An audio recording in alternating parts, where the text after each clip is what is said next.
Welcome, and thank you for joining us this afternoon to take a look at ensuring success for transitioning physician leaders. I'm Stephanie Henderson, the Assessment Practice Leader at Leader Onboarding. I'll be your host this afternoon. So here's what we will be taking a look at this afternoon: the high cost of leader failure and a medical health model perspective on physician leader success. Ensuring leader success through selection and development, looking at assessments, both selection and development, a structured onboarding process that includes individual feedback, culture assessments that provide a view into the performance climate of that new physician leader's operation, as well as how coaching ties it all together. We'll consider what the return on investment is for onboarding and assessment, and then provide an opportunity to take your questions.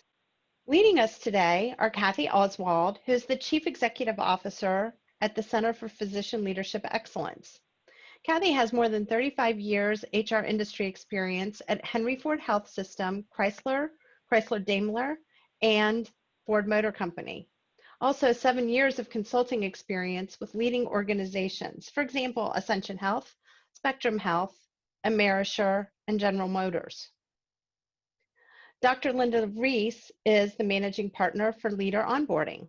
She has over 20 years of consulting and coaching experience that focuses exclusively on leader transition. Professional training in industrial organizational psychology, and she specializes in the development of assessments and coaching methodology that drive new leader success, particularly among physician leaders. Clients include Beacon Health, Ohio Health, and The Ohio State University. Now I'd like to turn it over to Kathy. Good afternoon, everyone. As an HR professional of many years, I've been asked repeatedly for the real cost of turnover. Most literature indicates that a good estimate is 1 to 2 times annual compensation, but very seldom have we seen true calculations, including such things as search fees, signing bonuses, relocation bonuses, cost to train, compensation, benefits, and severance. And in the case of physicians, there's added cost to credential, market, and lost revenue during ramp up and while searching for a replacement. There's also incalculable costs such as physician and employee engagement, patient satisfaction, continuity of quality improvement initiatives, and impact on other providers and referral patterns. So let's see those total calculable costs. This is a busy slide and somewhat of an eye test. We identified 3 scenarios with physician leaders all failing after 18 months on the job. First, a chief medical officer who continues to practice medicine 2 days a week, a chair or chief working 1 day clinical, and then a hospital CEO not performing clinical work. The bottom line, the cost of a physician leadership failure in all 3 scenarios is greater than $2 million. Studies indicate that the failure rate for executives in all industries is between 40 and 70%, and even higher in the healthcare industry. And as we discussed on the previous slide, the majority fail within the first 18 months. So the real question is, why aren't we more successful? The truth is that while medical practices have advanced with evidence-based practices, the hiring processes in most organizations have stayed relatively the same. We use resumes, anecdotes from our sources, and unstructured interviews to make hiring decisions. And in the case of physician leaders, the focus is on their clinical expertise and work in research and education. There's very little focus during the interview process on their leadership competencies. We assume if they're a great clinician, they'll be a great physician leader. And then once on the job, the new physician leader is expected to swim with little or no support. As Leader Onboarding and CPLE reviewed what needs to be in place to assure success for physician leaders, we identified the following elements in the talent management model: succession planning and talent planning, assessment and selection, onboarding, coaching and mentoring, assessment and development, and engaging and managing stress and burnout. In the remainder of our time today, we'll be focusing on two of those elements: selection assessment to ensure the best hire in the door and providing data to supercharge the onboarding process, and onboarding coaching that provides the support needed to give the new physician leader the best chance at success. Statistics show that utilizing a well thought out, holistic onboarding approach increases the likelihood of success from 36% to over 90%. These improved outcomes include such things as ramping up on the average of 27% faster, reduced avoidable team turnover by 50%, and making a significant contribution to cost avoidance. Now let's hear from you as Stephanie shares our first poll. So we would really like to understand what you're doing to help your new leaders be successful. Do you use assessments, whether they're personality, values, belief tests, cognitive tests, simulations to select a physician leader? So it might be you do it for external hires only. You might do it for internal folks only.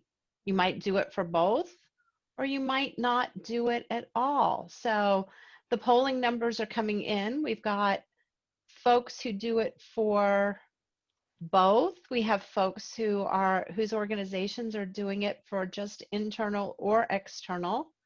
And then we've got a number of people who don't do it at all. So I'm going to give it another minute here, and then not even a minute, but then we're going to take a look and see. We have people that are using assessments, but we have 50% of you that don't use assessments at all when selecting new physician leaders. So Kathy, give us more thoughts about that. Thank you, Stephanie. Use of assessments for selection have increased significantly over the past several years, with over 76% of organizations indicating that they are using assessment tools for external hiring, and the more senior the role, the more likely assessments are being used.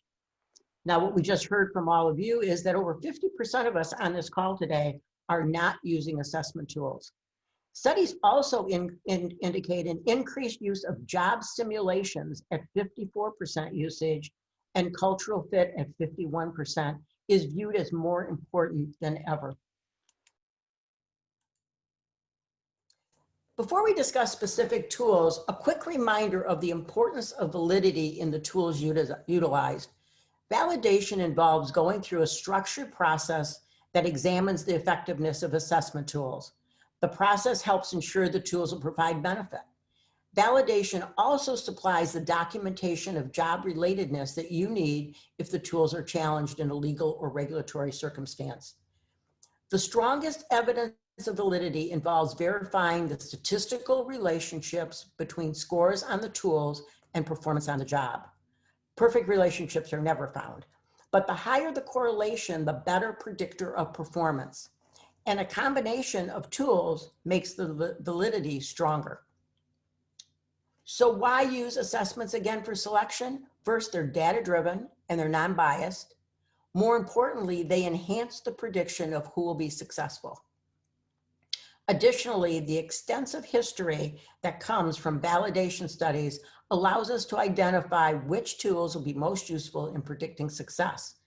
As the table on the left-hand side of this slide indicates, the items in green have the highest predictive validity, and combining two or more of these increases that validity.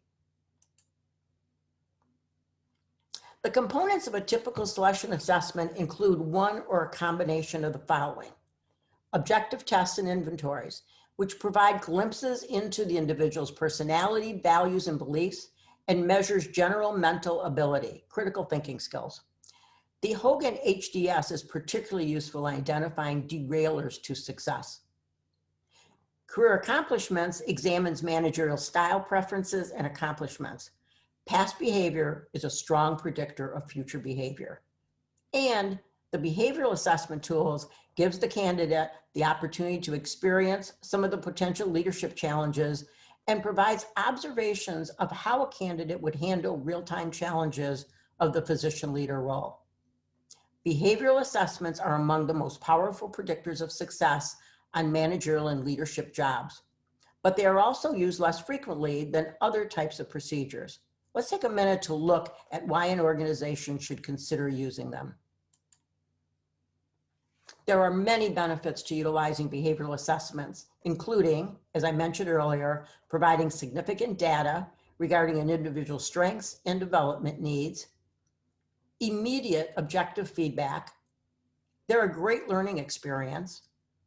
They're highly predictive of future job performance, and experiential learning is an essential part of adult learning and widely used in medical training. In the past, these were done in person. These kind of assessments were done in person, which added time and inconvenience for the candidate. But they are now readily accessible over the web and can be scheduled at the candidate's convenience. This is also true of onboarding assessments and coaching, which Linda will discuss in a few minutes. Typical role plays would include peer interaction or subordinate interaction exercises. A business case challenge provides an opportunity for assessors to understand how a potential candidate would set priorities and deal with the complexities of real-world situations to solve problems. The inbox challenge consists of several everyday challenges faced by a physician leader. The candidate has the opportunity to review the challenges, jot down how he or she might address the issue, and then participate in a one-on-one interview with an assessor to discuss each challenge. Let's take a look at an example of an inbox challenge.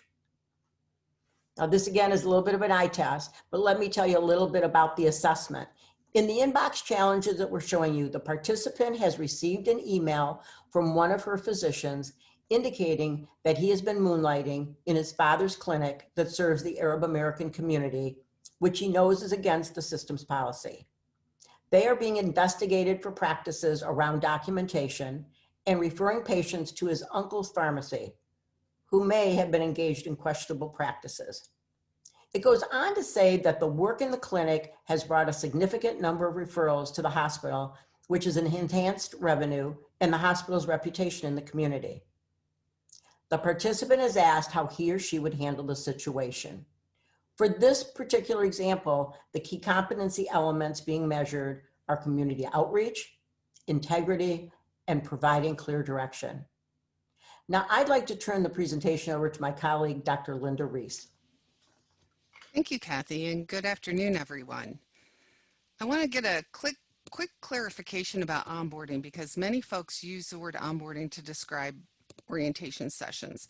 And we'd make the distinction between orientation and onboarding, and that orientation is a series of meetings designed to make transactions happen and make some learning happen. Onboarding is a longer-term process that starts with selection, continues to full performance, and could take 4 to 6 months. We also believe it makes or breaks new leader success. We think that our partners at CPLE do an excellent job of using science so that their clients can choose their very best candidates. And making a great hire is an important starting point, but it's no guarantee of success. There are lots of great hires who fail. We find that these derailments are rarely about the person. They are often about the transition.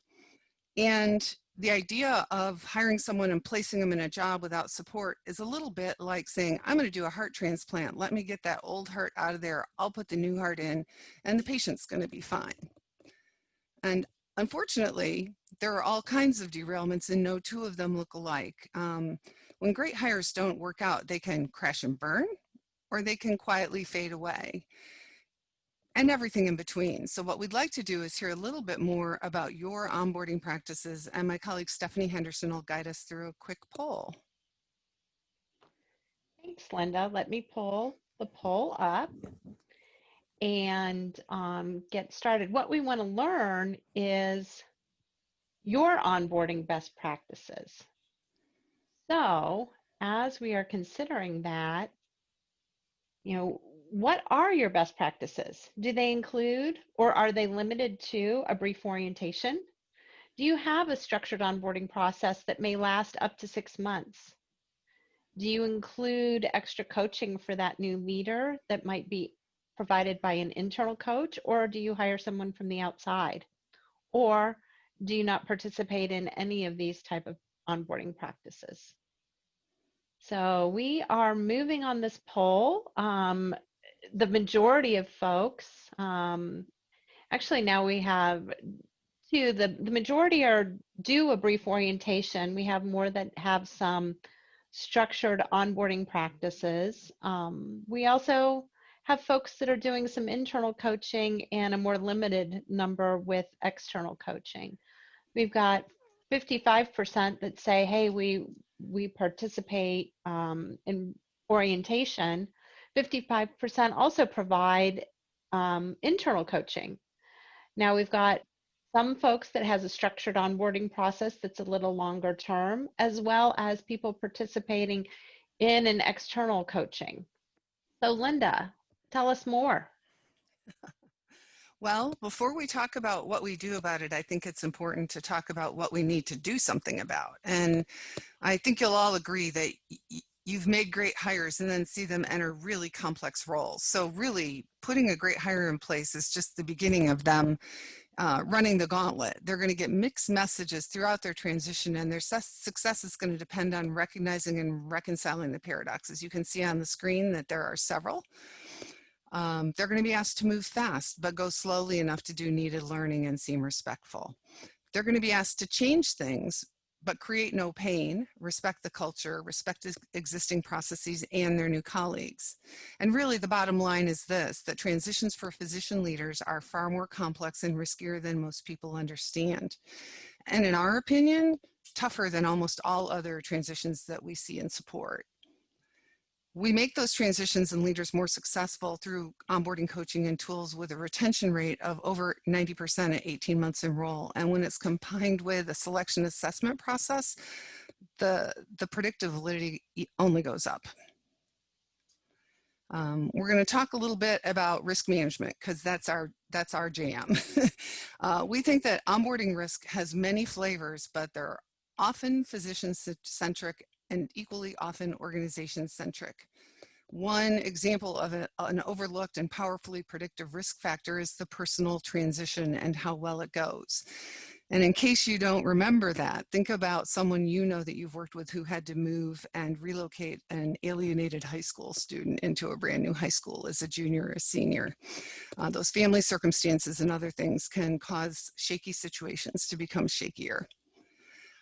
Another important risk factor that we're seeing a lot of happens when a leader's role is newly defined. So we don't know exactly what success looks like because no one's ever occupied that role before. And people tend to have widely varying expectations, and it's going to be that person's job to understand and reconcile all those expectations in order to be successful. I'd say generically, we do a risk assessment with 20 risk factors, and the more risk factors a leader has, the more complex their transition and the more support they are going to need. And it's really important to do that proactively. We use an inclusive process as close to hire as possible, and it kicks off every onboarding coaching engagement we're involved with.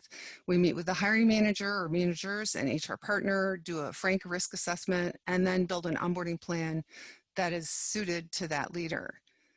Some systems we work with have developed really excellent internal onboarding processes to support physician hires, but we do think that the risk management component is something that does not explicitly get addressed in most of those processes. At Leader Onboarding, we see coaching as the best solution for improving the odds of success for high-value hires like your physician leaders. And it's a bonus when healthcare systems match our efforts with supportive processes, but it's definitely not required. We add to CPLE science by using a structured coaching methodology that draws on data and validated tools, and it does shape onboarding uniquely per the context for each individual transition. A core element of what we deliver in onboarding coaching is feedback, and we believe it's essential to success. That starts with selection assessment data that are pulled through post-hire and used to inform leader behavior and skill development. And actually that's a pretty rare practice, as you may know in your own organization. We have developed something called Culture Snapshot that tells us what's happening in the team and what to do about it. And LevelSet early feedback helps us know when the physician leader's off track, and we help them course correct quickly and early in the process. As I mentioned, things we learn in the selection process can get cast aside when the new leader starts a job. We really think that's a missed opportunity, and we make sure that the selection assessment data are captured, and that benefits both the leader and the organization. The example we're using today, the new leader, Dr. John Smith, is a patient-focused strategic thinker, and he has a commitment to improvement.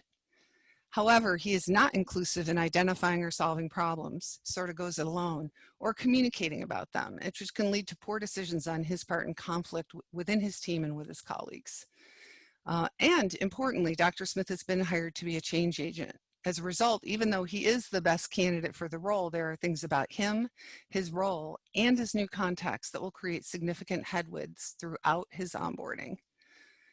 Knowing these things about Dr. Smith means we can help him get and stay on track, anticipating and avoiding missteps and pitfalls.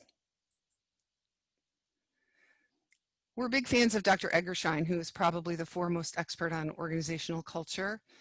And to echo his beliefs, we really believe that new leaders must recognize their own role in responding to the culture, shaping it, and managing it. And to successfully lead a complex organization, he needs to understand the culture of his operation. We believe best practice is to assess culture objectively so he has reliable, valid data available to him. These data, based on the Culture Snapshot tool, actually predict future performance of the team on many dimensions, including ROI, ROE, quality, and profitable growth. By sharing the objective data, Dr. Smith helps his team understand their own organizational impact. And I'd say, as an aside, it's an added benefit that the organization is bringing the data forward, and it is not Dr. Smith who has to pronounce his team broken or problematic. Culture Snapshot data are available immediately if you choose to use them. They can be used immediately post-hire and very early in the transition if you want to do it a little bit later. And it engages his team in improving outcomes that are important to the rest of the organization. This could be a little overwhelming, so please bear with me. It's another eye test of a different kind. Without going into too much detail and using the Culture Snapshot, we simply say that more color is better. So when you see white spaces on the circumplexes, it shows us important gaps in how effective the team is. And as you can recognize, there's 6 important stakeholder groups: the new leader, their boss, their peers, their direct reports, a sampling of skip levels, and their other really important internal stakeholders, their internal customers. And what we see, because we see a lot of white on most of these circumplexes, is that Dr. Smith's team is not consistently delivering in a way that meets the needs and expectations of the organization. And his direct reports are struggling. They're well aware of the challenges, and they're probably not in a good place. We believe, based on the results, that the lack of consistent systems and processes makes it labor-intensive and frustrating to maintain acceptable performance. Their morale is probably pretty low, and it's also likely that patient sat and quality of care is suffering. You probably have seen the all-color circumplex for the skip levels. We want to tell you that does not mean that everything's okay. It means that their bosses are probably protecting them from the vagaries of what the team experiences in the organization. And what it may do is give them a false sense of security. It's highly likely that they're out of touch with the expectations of others in the organization. They may choose the wrong work or not put in enough effort, and it makes them and their operation vulnerable. I think importantly, the Culture Snapshot gives Dr. Smith's team relevant feedback about their own effectiveness, and it identifies clear pathways to improve their performance and climate together. This does not just put the onus on Dr. Smith, it's a team effort. I want to shift gears a little bit and now talk about individual physician leaders, because based on our experience, I'd say we believe that physician leaders are the most feedback deprived of any of the leaders we work with in any industries. They're less likely to receive feedback, and for a variety of reasons. Some of them are interpersonal. You know, their new colleagues want to be liked by Dr. Smith, and they may be reluctant to say something that would alienate him. They're going to test him out and figure out what's safe to say. They may also be guarded because they don't know who they're dealing with yet. And he also may miss an opportunity because he's not doing enough to signal that it's safe for people to give him important information that he needs to be effective. There's also a whole set of reasons related to being in the medical professions that make it difficult for physician leaders to get feedback. We've found that peers usually have some comfort giving clinical feedback, but perhaps sometimes less so on the personal side, particularly if the new leader is different in some way from their peer group. We've also found that while it's improving, medical training generally hasn't focused enough on leadership development and the importance of giving feedback upward. It usually comes top down. The respect for the medical profession may silence other people outside of healthcare, stakeholders in the community, Dr. Smith's patients or their families. And then finally, the power structures may make other kinds of care providers entirely avoid giving feedback to Dr. Smith, regardless of his demeanor or how approachable he may be. The value of feedback is that it rapidly helps us know if we're headed in the right direction. Physician leaders deserve to know where they stand, and we need to support them in overcoming the barriers to the free and open exchange of information. LevelSet early feedback is an anonymous and confidential way for new physician leaders to recognize when they're hitting and when they're missing the mark. And we actually partnered with CPLE in the development of this tool so that we could have a version specifically for use with physician leaders. LevelSet physician leaders captures the unique and complex nature of their jobs, and it brings feedback from stakeholders in all directions, especially from those who would not normally feel comfortable providing feedback. It addresses both general leader transition behavior, but also how they engage in the clinical aspects of the role, which are, as you know, very important to success. And it's delivered very early in the transition, before the window of judgment closes, and while there's still time to course correct if they're off track in some way. Like CPLE, we believe strongly in the importance of predictive validity, and the LevelSet feedback tool has robust predictive validity. We have early insight into the very behaviors that later make or break their success. Knowing what we know and what we've learned about Dr. Smith in the selection, assessment, and onboarding process, it's no surprise that his LevelSet results, which you see on the screen right now, demonstrate that he's facing significant challenges in his onboarding. We've had 20 years to do applied research and have identified that there's 3 things that are essential to every successful leader transition, regardless of whether it's a physician leader or not. The first is access to relevant and complete knowledge about the organization, the role, the people around them. Forming and strengthening productive relationships is the second one. And the third is acquiring, absorbing, and responding positively to feedback. Onboarding coaching is designed to ensure that all 3 required aspects of transition are readily available and addressed for every new physician leader who engages in the process. I'd say importantly, and probably worth a whole separate conversation, the data, insights, and support provided in onboarding coaching also level the playing field for diverse hires. Just a quick reminder that selection, assessment, and onboarding coaching combined are smart financial investments with very high ROI.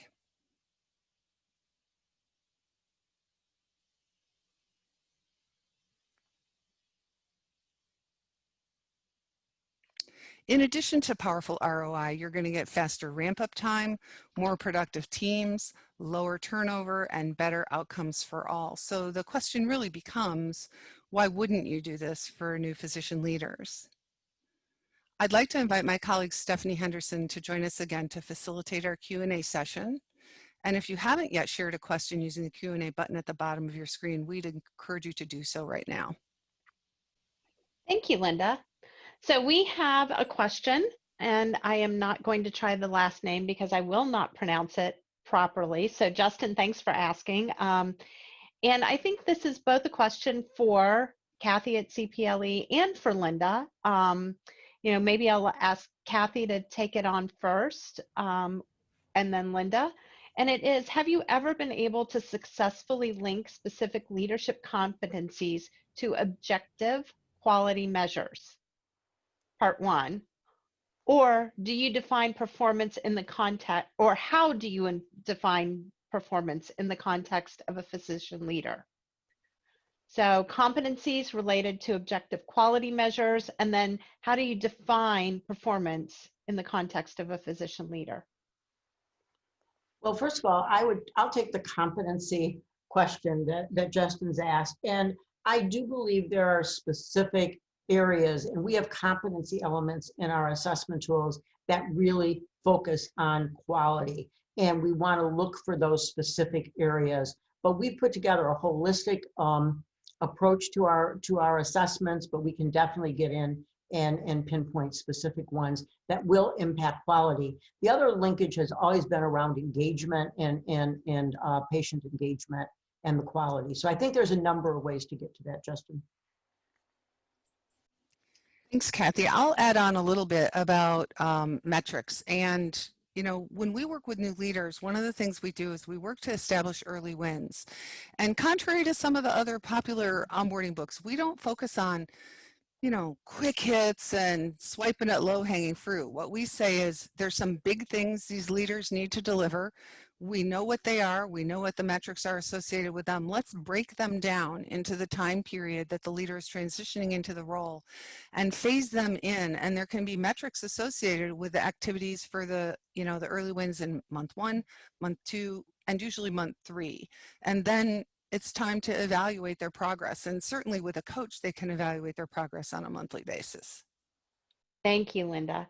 So I'd like to ask Kathy a question here. Some people say our executives are very comfortable with their selection process as it is. How do you convince them that adding assessment has value? I think, first of all, I'd go back to the slide that we showed at the beginning of the presentation on the issue of the cost of making the decision. As you think of how many decisions, I would talk about how many decisions do you make, $2 million decisions do you make without any data or without any facts? So I think the first thing is just thinking it from the enormity of the decision that you're making. Secondly, it's really not about just the process of making the selection. It is about setting that physician leader up for success. And as we hope we've shown you today, it's not just the one step, it is a continuity of the process. And without that selection and that data going into it, being a coach and deciding what to do when somebody gets there and how do you have an effective onboarding really doesn't occur without having some data that goes with it. Thank you, Kathy. Linda, here's one that appears more to speak into your idea of risk assessment and onboarding. I had always assumed that leader failure was a hiring mistake. How might we identify what is our responsibility as the organization and what we should expect of the new physician leader? That's a great question, and we don't have enough time to answer it thoroughly. But what I will say is that the number one predictor of whether a leader is going to be successful or not is their ability to achieve and maintain role clarity. We owe them truth about what the role is when we select them, not prettying it up in order to get the best candidate, but letting them select as an adult professional, making sure that they understand, you know, the consequences of that choice. So I think defining the role, having frequent dyads with the hiring manager and the new leader and their administrative partner if they're in a hospital setting, for example, and their HR partner, and making sure that they are aligned in expectations and in how to achieve those expectations. I think doing some downloads on what the corporate culture is like and what the informal and formal norms and expectations of those around them are will also help clarify the role. And I think if you can do that for a new leader, regardless of what kind of role they have, we've got them well situated to then handle whatever's going to come next in the process. Thanks, Linda. Actually, here's another one that looks related, and please, Kathy, feel free to weigh in as well. Physicians are really smart people, and wouldn't the amount of support we see in onboarding coaching and the support even behind the assessments imply we don't believe in them or trust them? Well, as you can imagine, there's probably a very small percentage of people who, when confronted with the opportunity to get a coach, say no thank you. But we've found that the vast majority of leaders who are offered the opportunity for coaching, especially physician leaders, take us up on it. And one thing we've learned is that physician leaders and physicians in general place a high value on competence. And as they move into leadership roles, they start understanding that there are new bodies of knowledge, new capabilities that they don't really have mastery of yet. And so they tend not to take umbrage. They tend to be grateful. And you know what? They also have the ability to talk in confidence with people about things, coaches in particular, about things they're seeing that are not what they expected, ways of deciphering the organizational culture. So in general, I think they are lifelong learners. Good physicians are, at least in my opinion. And I'd turn it over to Kathy because I think that there's something she can offer on this as well. Well, again, thank you, Linda. Yeah, I do not see this at all as a question of trust. I see this as a question of a gift to make sure they have every possible chance to be as successful as possible. So I think that's important. And Linda was just talking about their ability to be learners. And one of the things we have seen in all the work we've done is the #1 strength of physician leaders is around learning, and they want to learn and grow. So I don't think they're going to see it as a possibility of trust, but really getting to know themselves better and doing a greater job faster. Thank you, both of you. So here's one that is it helpful to utilize a type of realistic job preview for a leader, for a physician leader, since that's who we're talking about? And I'll leave it to you who would like to answer that.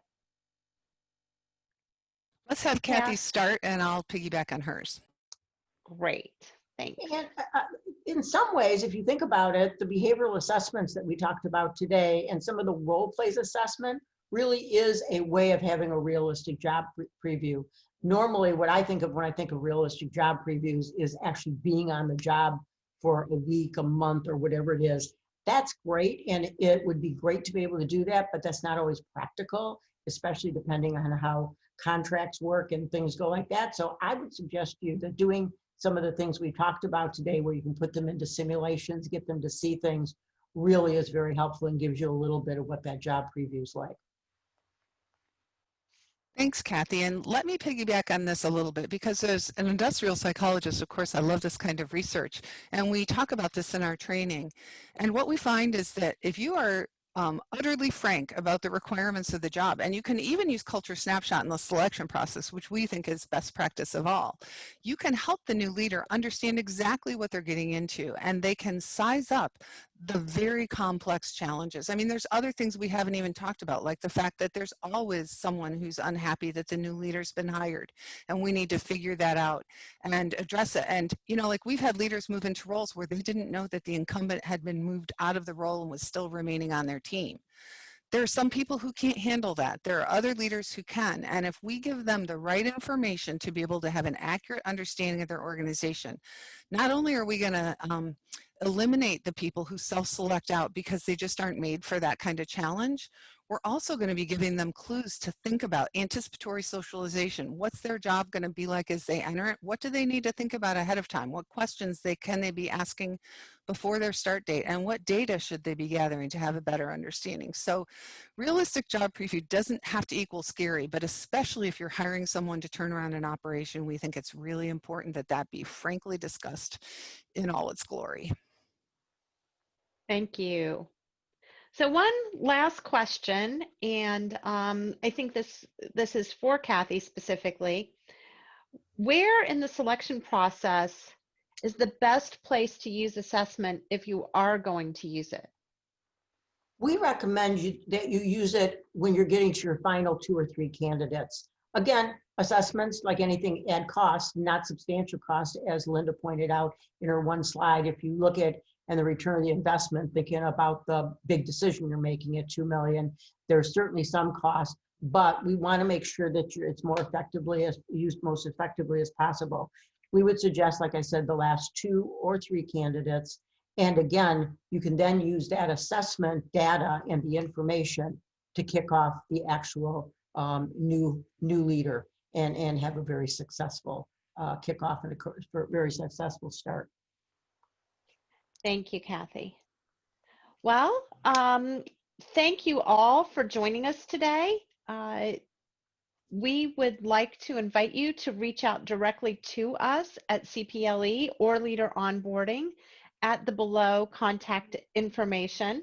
Thank you very much and have a great weekend.